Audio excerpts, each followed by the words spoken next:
오늘 아침 신문 시작합니다. 내년부터 도입될 인공지능 디지털 교과서에 탑재된 AI 챗봇이 독도는 분쟁 지역이라고 답해 논란이 일고 있다는 기사 먼저 보겠습니다. 네, 경향신문입니다. 지난 9월 인공지능 AI 교과서 1차 검정 결과가 발표됐는데요. 당시 한국과학창의재단 관계자가 독도 영토 문제와 제주 4.3 사건에 대해서 AI에게 물어보니 잘못된 답변을 내놨다면서도 둘 다 큰 오류는 아니라고 판단했다고 밝혔습니다.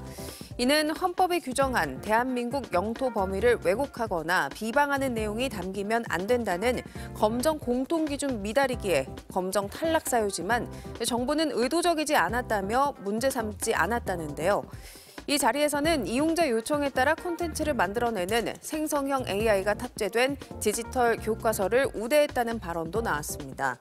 재단 관계자는 생성형 AI를 추가 학습시키면 왜곡 답변이 줄어들 거란 입장이지만 전문가들은 데이터 편향 문제를 지적하고 있어서 학생들이 이 같은 교과서를 쓸 때 윤리적인 문제를 일으킬 수 있다는 우려가 나옵니다. 다음은 중앙일보입니다. 최근 원달러 환율이 1,400원을 넘나드는 고환율 추세가 이어지면서 미국의 연말 쇼핑 대목인 블랙 프라이데이 해외 직접 구매의 매력이 떨어졌다는 기사입니다. 통계청에 따르면 3분기 기준 온라인 해외 직구액은 2022년 1조 4천억 원에서 올해 1조 9천억 원까지 꾸준히 증가했는데요. 국가별로 살펴보면 중국은 5천억 원에서 올해 1조 원을 넘겨 2배 이상 증가한 반면 미국은 4,600억 원에서 4천억 원으로 홀로 뒷걸음쳤습니다. 블랙 프라이데이 기간이라도 관세와 해외 결제 수수료 그리고 통관비까지 고려하면 굳이 미국에서 직구할 이유가 없어진 건데요. 이에 반사이익을 얻은 중국 이커머스에선 제품 할인율을 높이는 행사를 확대하고 있다고 신문은 전했습니다. 이어서 한겨레입니다. 주요 기업들의 연말 정기 임원 인사가 이어지는 가운데 재벌 총수 일가의 고속 승진이 반복되고 있습니다. 최근 GS 리테일에선 총수 일가 4세인 허서홍 씨가 대표이사로 승진했고 농심은 30대 총수 일가 3세 남매가 동시에 임원으로 승진했습니다. LS그룹 역시 총수 일가 3세인 42살 구동휘 씨를 CEO로 선임했고요. 한 기업 분석 연구소가 국내 자산 순위 100대 그룹에 재직 중인 총수 일가 중 사장단에 포함된 199명의 이력을 살펴본 결과 이들은 평균적으로 28살에 입사해서 약 5년 뒤인 34살에 임원으로 승진하고 이어 약 7년 뒤인 42살에 사장이 됐는데요. 젊은 나이여서 신사업의 발단은 세대 교체 논리를 앞세워서 제대로 된 근무평가 없이 초고속 승진을 정당화한다고 신문은 지적했습니다. 다음은 경향신문 하나 더 보겠습니다.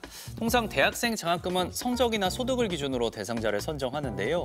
그런데 전라남도에서 운영하는 새마을 장학금은 전액 지자체 세금으로 지급되면서 그 대상은 새마을 지도자의 자녀로 한정하고 있습니다.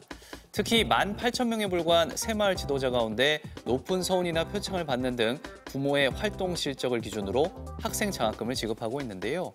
특혜 논란 때문에 경기도와 서울시, 울산시에선 해당 장학금 조례를 폐지했지만 전남도 의회는 최근 장학금 지급액을 인상하는 개정안을 통과시켰습니다. 전문가들은 새마을 장학금을 일반 장학금과 통합해 동일한 기준으로 선발해야 한다고 지적했습니다. 끝으로 지역신문 기사 살펴보겠습니다. 경북 도민일보인데요. 대구 교통약자 콜택시인 나들이콜의 회원수가 급증하면서 택시 이용이 어려워졌는데요. 특히 지난해부터 군위군의 대구 편입과 광역 이동 시행 등으로 장거리 운행이 증가하면서 대구시가 요금 한도를 개편했습니다. 현재 3km 이내 기본 요금 1,000원에 시내 3,300원, 시외 6,600원 한도를 시내 4,500원, 시외 9,000원으로 인상한 겁니다. 이와 함께 노약자 등록 요건을 강화해 진단서를 장기 요양 인증서로 대체하기로 했는데요.